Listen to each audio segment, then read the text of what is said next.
Delighted to welcome to the show, 8:38 a.m. on this Friday morning. We have the former Irish international Anna Caplice, and also the former Welsh rugby union and sevens player and a commentator as well, Philippa Tuttiett. Good morning to you both. How are things? Good morning. Morning. Good, thanks. How are you? Keeping well, flying it this Friday morning. Thanks a million. Anna, you were probably listening in there to Catherine Dane's research she's done on the tackle height in women's rugby. I mean, quite concerning that you hear people talking about the fact that it's not really taught until a professional level, and even at that stage, not to the best of maybe coaches' abilities. But what do you make of that? Because it's fascinating research Catherine Dane has done. Yeah, absolutely. It's fascinating. It's very useful. Well done to Catherine. We need more and more research all the time into, with how the women's game is growing and how we're expecting it to grow so much. But are we resourcing it properly? Obviously not. So, yeah, it's it is fascinating, but I'm also kind of here that actually, that kind of makes sense given just the lack of resources, the lack of coaching, and the lack of knowledge, I suppose, that I've come across, throughout my career. I'm sure Philippa will have kind of similar things to say. And you might have one coach that's stretched so thinly across the season that, something, and you've got to win games, and coaches are under pressure to win games. Where do you find the time to put in this skill work?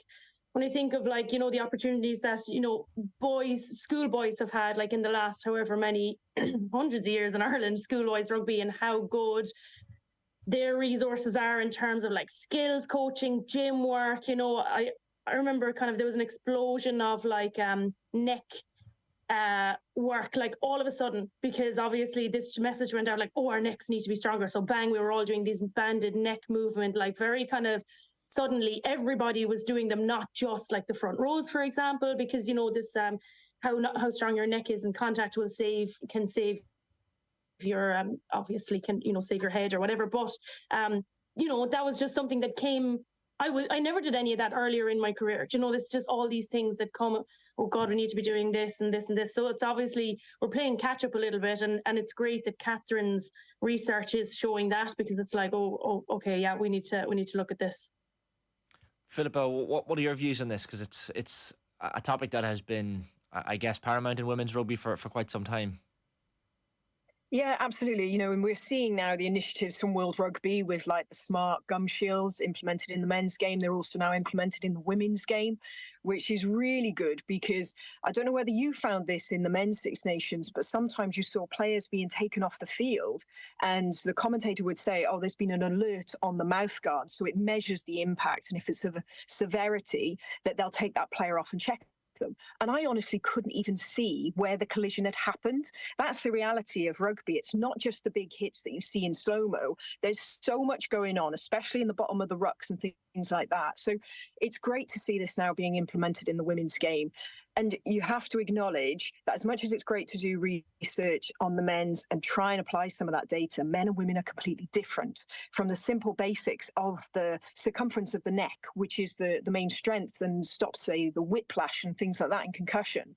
Women naturally have smaller and less muscles around their neck. So as Anna was sort of alluding to then, it's only just sort of recently come in that women have started doing work on the neck strength, which is so vital. So look, with awareness comes information, and hopefully it empowers not only the coaches, but the players as well to take a bit of responsibility to try and prepare themselves best as possible for the game.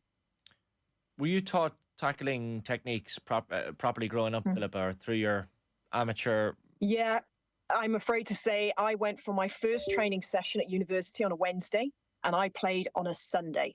I didn't even know the rules. I just hung out on the wing, and when two rather large ladies ran at me, I ran around them. Seemed like the sensible thing to do. So no, I can totally, relate to that. And again, it was one coach between the forwards and the backs. He was also the manager. He was kind of also the physio. And it was just about getting bodies out there and fielding a 15 as best as we could. I will say now, that was at Cardiff University, and I only went back there about 2 weeks ago. Now, granted, this is about 15 years later since I was there, but now they've got a first team, they've got a second team, they've got a thirds, and this isn't even a sports university. So, it is growing, and I hope that my experience, and maybe Anna's experience, has very much been left in the past, and now we not only have the players that want to play, but we've also got the coaches that want to be involved in the women's game. So it's not just one person trying to do everything. Yeah. Is it getting better, Anna, do you think? Are we heading in the right direction? Definitely heading in the right direction. I get very frustrated with the pace of it at times. It feels like at times we're going backwards, but that's just my expectations as well, because I've seen how good it can be. But in terms of like what Philippa's saying there about like fielding a team, like there are definitely still girls that are like, oh, we need you to play. We have a match on Sunday. Would you just come down and play? Like that's definitely still happening in new clubs that are losing players. I'm sure it happens in the men's game as well, but it's definitely a problem in the women's game that, like, in terms of like coaching and resources, like it's always, or very often the women's team that comes second in a club in terms of like, okay, do we have a coach for this? Do we have enough numbers? Do we have enough things? Like that's still happening as much as like, Philippa's example of Cardiff University, like that's amazing, but that's because it started however many years ago. Like it seems very slow at times, and some clubs do really well and then they fall away, and that's just the natural side of things. But in terms of like that's still happening, it definitely does. There's progress, but it's still happening. The big one, Ireland-Wales this weekend, guys, as well. We must preview the action, of course, ahead of it, because I suppose, Anna, the headlines have been Cliodhna Moloney's return, named on the bench. We hope to see her, but I mean, it's huge for this Irish team to get that experience back in. I love Anna's massive smile when you mentioned her name there. I have a stopwatch here. I was like, how long is it going to take for him to bring up Cliodhna Moloney? No, I'm joking. It was so funny because last week was obviously a down week and there wasn't much news to be released. And there's this one little piece that was released from the IRFU with like one little sentence in the middle saying Cliodhna Moloney is going to rejoin training. And I was just reading it like, this one little sentence, how huge this is, like, and personally for me, like, this is really, this has been huge. Like, her last game was also my last game. So thinking about her going back, and like, we used to both travel from the UK as well. Like, we'd meet at Heathrow Airport, get a coffee, go through, like, all in your IRFU gear. You meet the same Aer Lingus staff every weekend. I was just thinking of Cliodhna going back into that, like, and I can't believe it. Like, I can't believe it's happening. I did think it would happen again, but she's finally back in there, that her name is named on the bench, that the team now gets to have someone of Cliodhna's experience there is really huge for this team. And I don't want there to be all this pressure on her. Like, I want her to enjoy it. That's the most important thing now, considering everything that's gone on and considering where the Irish team is at. And it's not an easy time to be an Irish player right now. Seems to be improving since last year, considering like how, there is progress being made, especially from last year, but to have, just to enjoy it and take the positives and not be like, oh, just happy to be here, but like take the progress like as slowly as we can, or as quickly as we can, should I say, but we know it's going to happen slowly. Just contribute to the pathway. That's all Cliodhna can do, and enjoy herself and like enjoy playing with like some of her old teammates. I'm absolutely buzzing for them. What's the Welsh view heading into this game, Philippa? Because I mean, currently bottom of this year's championship, you had the narrow loss at home against Scotland, heavy away defeat against England, but then, as you say, a bonus point win in Cork could see them go up to third by the end of the weekend. So it's so tight. What's the general feeling around the Welsh game at the moment?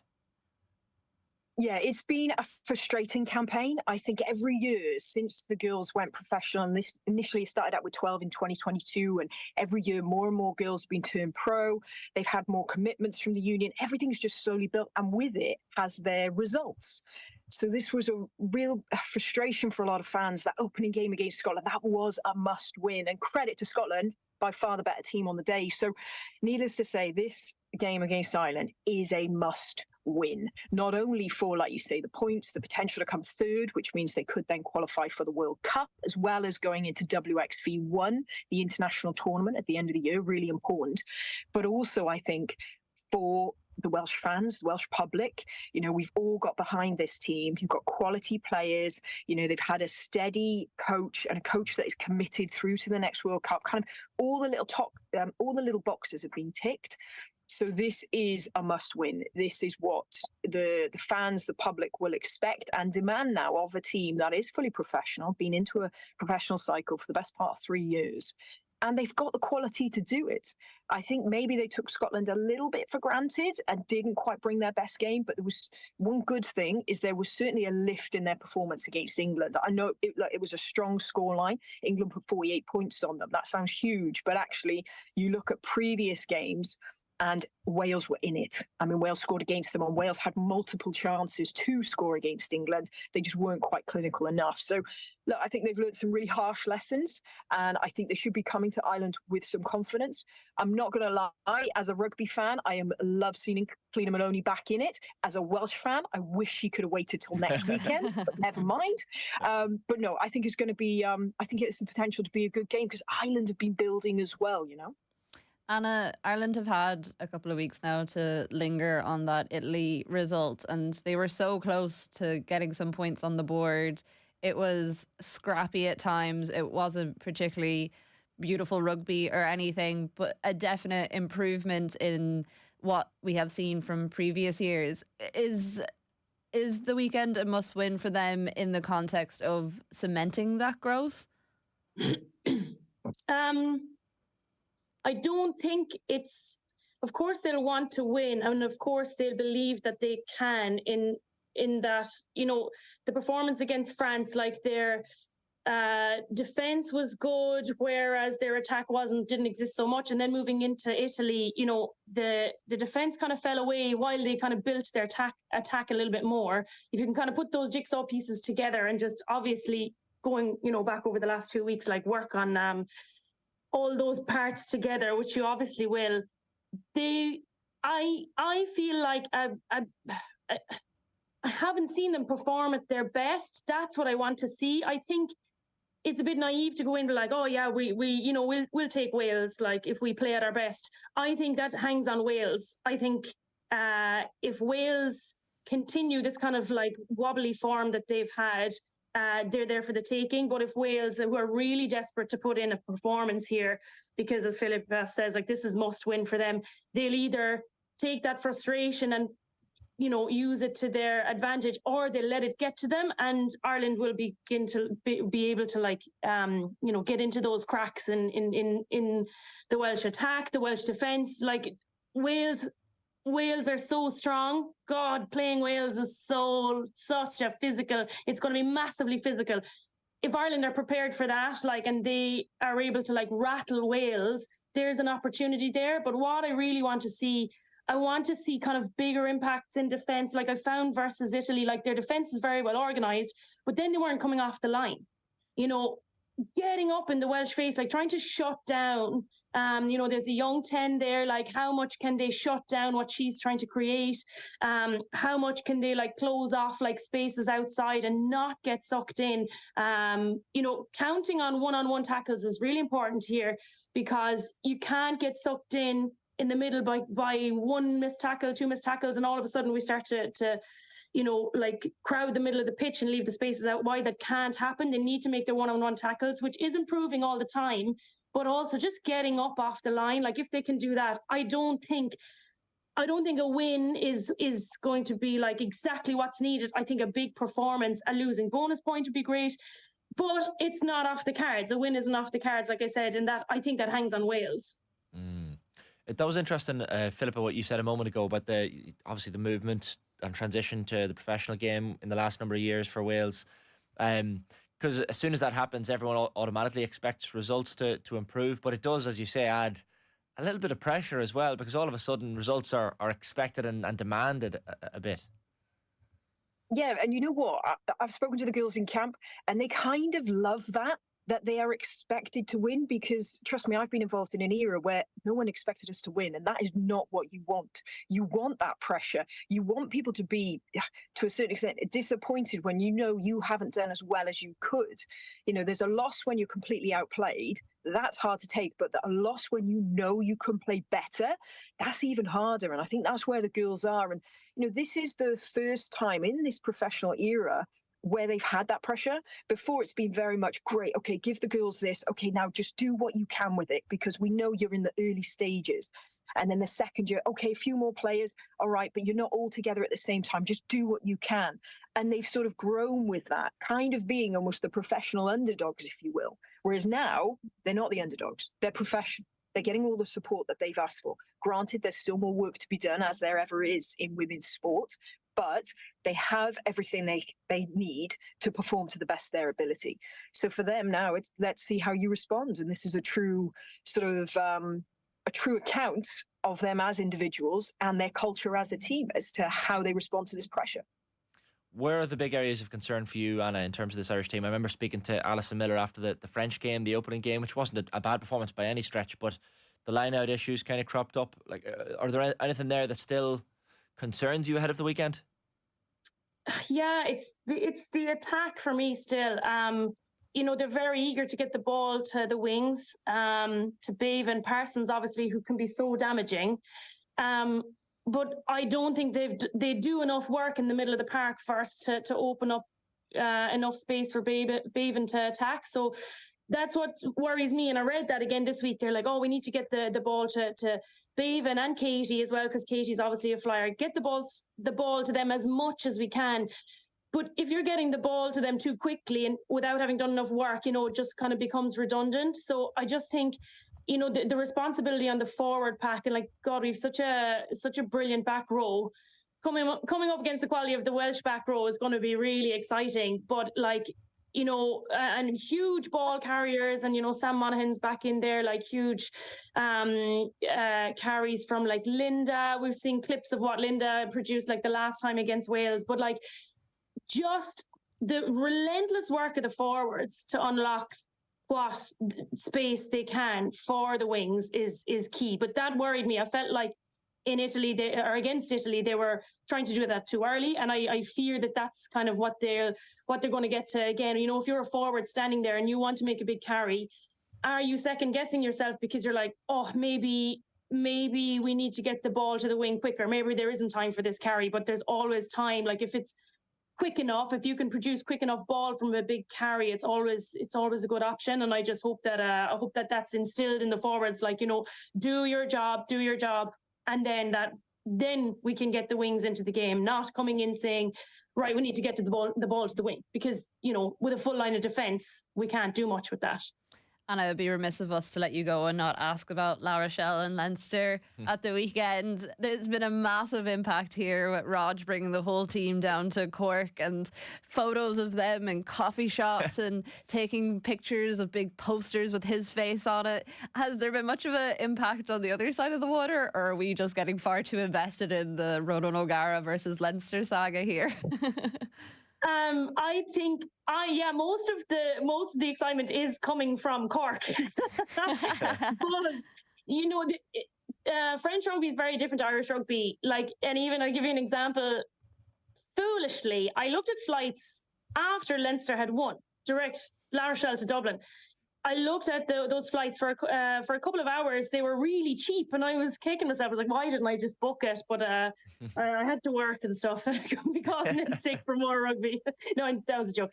But if that was a Munster match or a Leinster match, those flights would have been booked out for months in advance. French fans are way more like, this French way of doing things. So there's not much chat around it, even on the bus. So me and my team, La Rochelle women's, we drove to Toulon last week and we watched the men's game on the bus. And all the French, girls and our coaches and stuff, they watched the match very quietly. And it's me screaming for La Rochelle, like, come on! Like, they're just a French way of doing things, very more relaxed. So you don't notice it so much. It's constant. There's flags, there's like hoodies, everyone is wearing kit, but that's kind of all the time. There doesn't seem to be this extra element of anything because the French are so like, whatever.